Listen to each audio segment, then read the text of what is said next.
recent report by Morningstar attempted to quantify the value of a good financial advisor.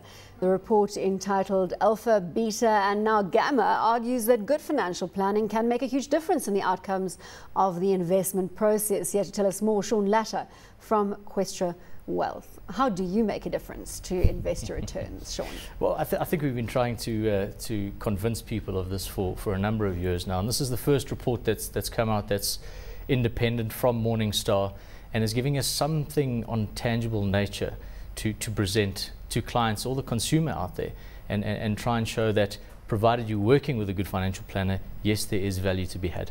So Sean, just for the benefit of our viewers, just tell us a little bit about the report that they did and what they were trying to achieve in quantifying the value that financial advisors can play, and then we can talk about some of the items and issues that are important for investors to look at in their financial planner going forward. Yeah, I think the big thing there is a lot of people spent time on trying to get the beta right, which is really around the asset allocation, and perhaps even trying to pick the right fund manager to get the alpha, so what's over and above what the market offers. And so the third element of it has come in as the gamma, and that's really around saying if there is an influence for a financial planner to have, what is it, and is it a positive influence? So there were a couple of areas that they uncovered through that, and they took 5 broad areas that they looked at. The first one was really around asset allocation itself. And when we looked at asset allocation, it was around saying, if you're going to have asset allocation for specific purposes, how hard does your money have to work for you? Okay, so that was the first element that they looked at. The second was, how often are you reviewing? And if you are reviewing, what impact that will have? And the third, and to my mind from a South African context most importantly, is what is the vehicle selection? So in terms of unit trust endowments or retirement funds, how are you split across those, and are you maximizing what it has to offer? The other two are a bit more minor, and it has the introduction of guaranteed annuities as well as liability matching and whatever, but I would imagine they would took up about 10% of the impact. Can we jump into your vehicle selection and what you deem to be the most appropriate entry point into the market at the moment? From an entry point of view, I think one has to look at it and say, not what's the best investment vehicle, but how do I maximize each of the investment vehicles? So from a retirement fund point of view, one has to make sure that from a tax deduction point of view, you're maximizing that. When you can tick that box, you would start having a look at your discretionary savings. When you're looking at discretionary savings, anything from a unit trust-based factor would be very, very beneficial. The reason being, you have interest exemptions, capital gains tax exemptions, such and such. Once we start moving past that and you start taking care of those exemptions, and from a personal tax bracket point of view, you are sitting in the 30% plus tax bracket, then you can start looking at introducing endowments. So it's a combination of seeing how you manage those 3 aspects on a pre-retirement basis, and then I think even more important, and the study talks about this a fair amount, is post-retirement. So once you start drawing an income, where and how should you be drawing that income? And that's critically important, especially in terms of what I often see with my clients. So just getting our investors to the right point in their life cycle where they're retiring and they've got now the ability to buy an annuity or look at making investments that will give them the income that will match their lifestyle. We spoke off air about some of the vehicles that have been fairly new to South Africa in terms of being adopted by investors, and one of them has been the passive investments represented by exchange traded funds. What is the case for making passive and active investments, and how do you reconcile them within the portfolio of an investor? I think it's a question that's going to take off literally in the next few years in our industry, and I think that we're seeing passive is starting to get its rightful place in our industry, and hopefully in turn in front of clients. To me, from a passive point of view, and how I personally use it within my business, is that we use that to secure the core of somebody's portfolio. And what I mean by core, it's not just a random 80, 20, 70, 30 split, but what we do is, if we have a look at a client's lifetime assets, in other words, all the assets that they need to live comfortably for the rest of their lives, we secure that with passive solutions that have a broad range of asset allocation. Anything over and above that, we treat that as surplus, and we can start bringing in an active approach. But when you look at an active approach, it's not a generic general equity. what we're looking at there is a highly concentrated mandate that has high conviction. So in doing so, you start to mitigate some of the small sort of chinks in the armor of passive, such as a higher weighting to resources, such as a higher weighting to the more expensive and larger stocks. By bringing in that active element, you can start undercutting that and start taking out of the tail of the market where very few people are looking.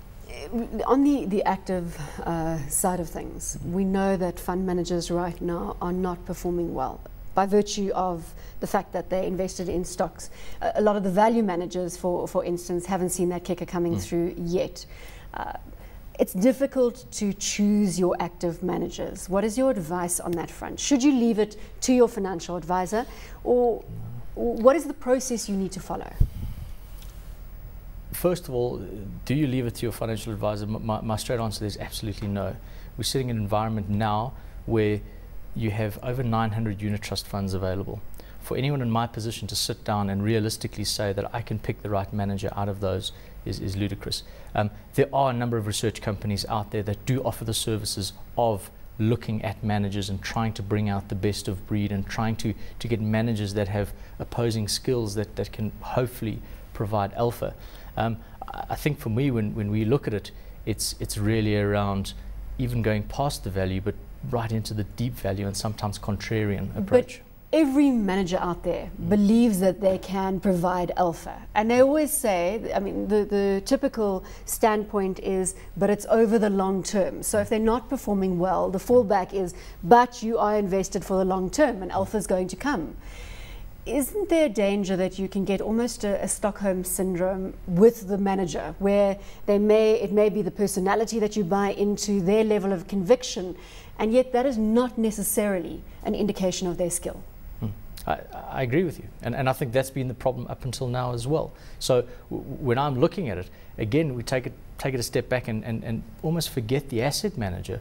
It's around allowing somebody to, on your behalf, buy great quality companies at dirt cheap prices and then hold them.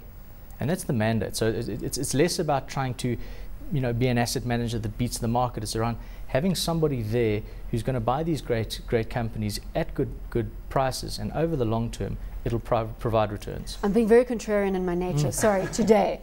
But isn't there enough information on the web and various other mechanisms for an individual to research great companies, to understand what good quality is? You look at the fundamentals and then you decide whether that is offering value enough. Isn't there enough information out there? On the big companies, yes.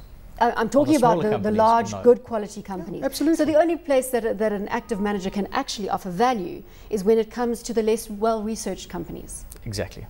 Absolutely. And by and large, when you have a look at when active managers do outperform, it's generally when financials and industrials are having a run. So the other mandate we give is forget resources. We'll take care of resources by passive tracking. Let's just look at the Findi and take it from there. Okay, I'll get off my soapbox.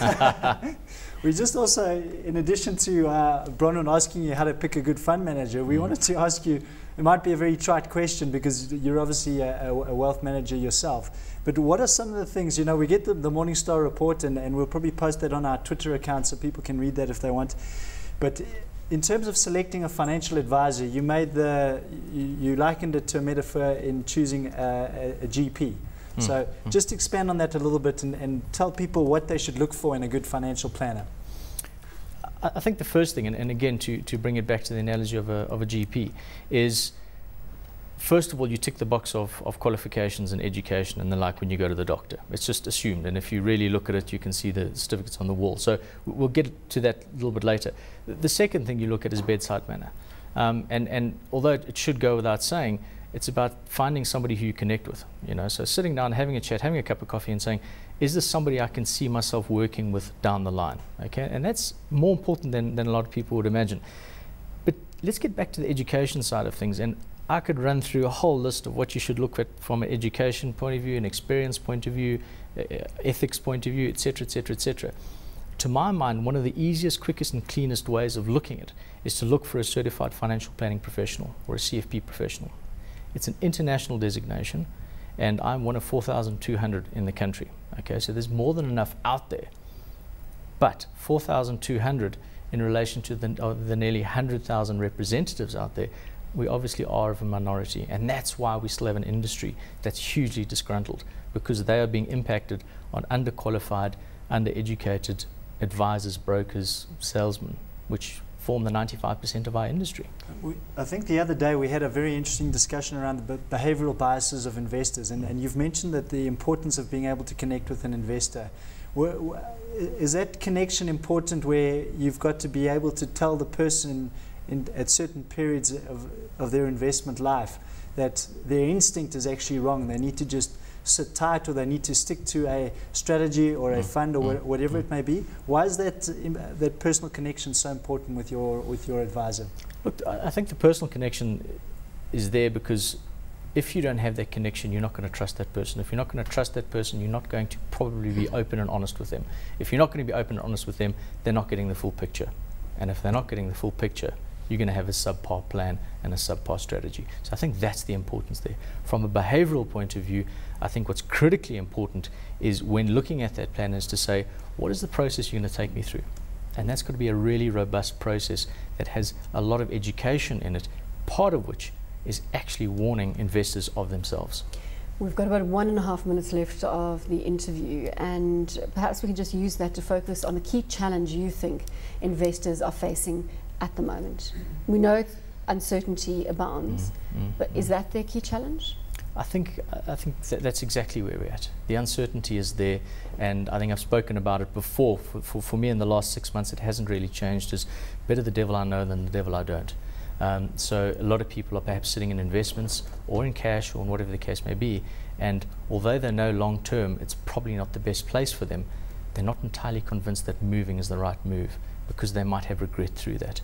So uncertainty is definitely massive out there. I think the other challenge that's out there is just the amount of information that's available today. It's so often seen as a good thing, but so often it can be a very, very bad thing. And what ends up happening is they get themselves totally confused and end up chasing their tails. You don't go research your own companies on the web. Is that what you're saying to me? You could do it, but keep it limited. Thanks so much for your time. Sean Latter from Questra Wealth.